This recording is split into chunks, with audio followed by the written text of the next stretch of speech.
Hello, I'm at my mum's looking after her monstrous dog.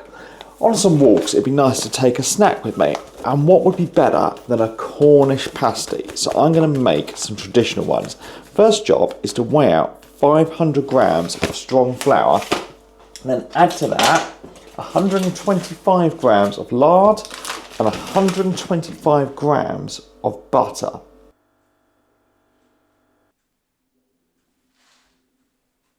Now I'm going to add in 1 teaspoon of salt, and this needs rubbing together. Now you could do it by hand, but my mum has a fancy mixer, so I'm going to get it going in that.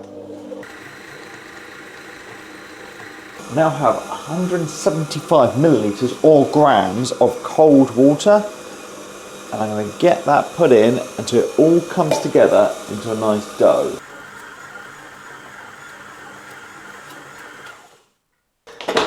This has all come together into a lovely ball. So now I'm going to lay out some cling film, get this put on here, flattened out, and then we're going to stick it in the fridge for a couple of hours to rest. So it can rest while I go out for my first walk with the pup.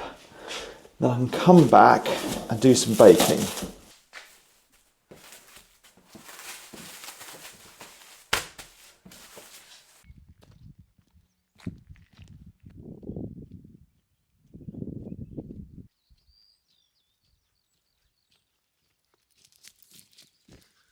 Back from my walks, and now I can prep the filling, and it's very simple. I've got some beef, some potatoes, some swede and some onions. So the first job is to get these vegetables peeled and then diced. I'm not using the whole swede, maybe only a quarter of it.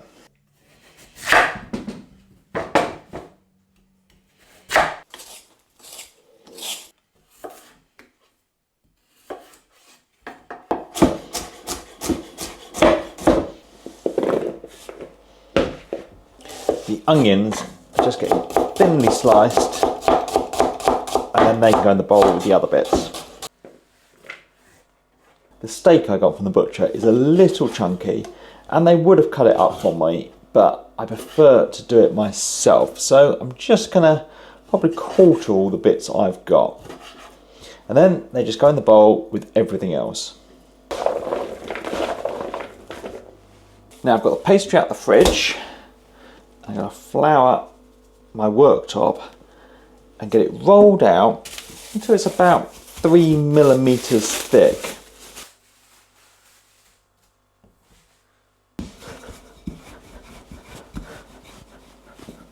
I need to cut some discs out. What I have is a plate, I don't know what it is, 25 centimeters. It might be a bit big, but I think it's the best one I've got. I can use this as a template and just cut round it. And we'll see how many I can get out of this.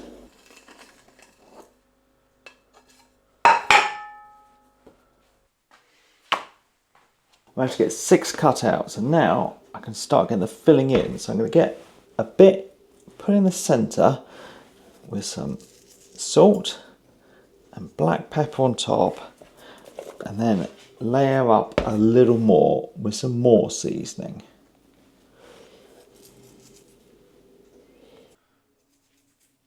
They're all filled, so now I've just got a little bit of water. I'm going to brush it around the edge of all of them.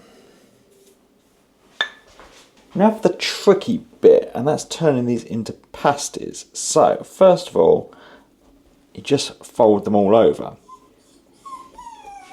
Shh, it's okay. She's very excited to try some.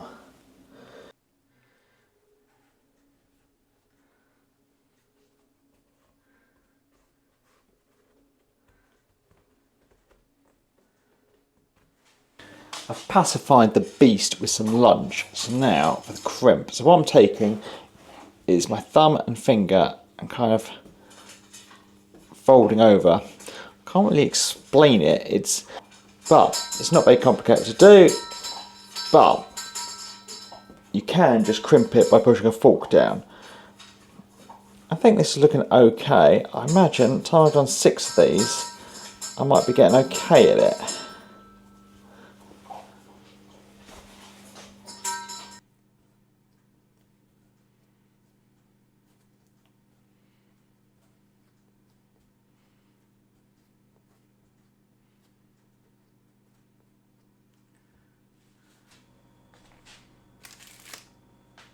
last job before they go in the oven is I've just whisked up an egg and I'm going to brush them all with that, and that should mean they come out lovely and golden brown. I've got the oven heated up to 160 degrees. It's a fan oven, and we're going to get these in here for about an hour. But we'll keep an eye on them, see if they're getting too much colour on. So, see you in an hour's time.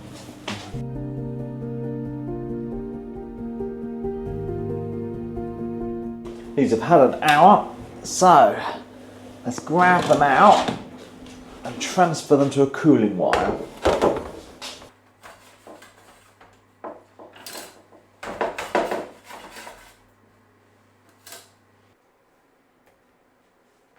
Well, I think they look like pasties, which is good, but now we've got to do the hard bit and wait for them to cool a little before we can try one.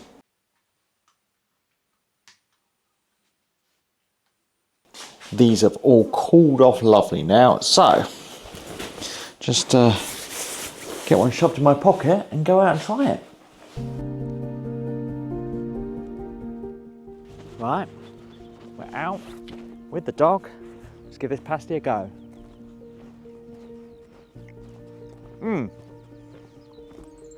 I'm impressed. I love a Cornish pasty. Now I can make my own. Right, we're going to enjoy the rest of our walk and the rest of our pasty. That's it. Good girl.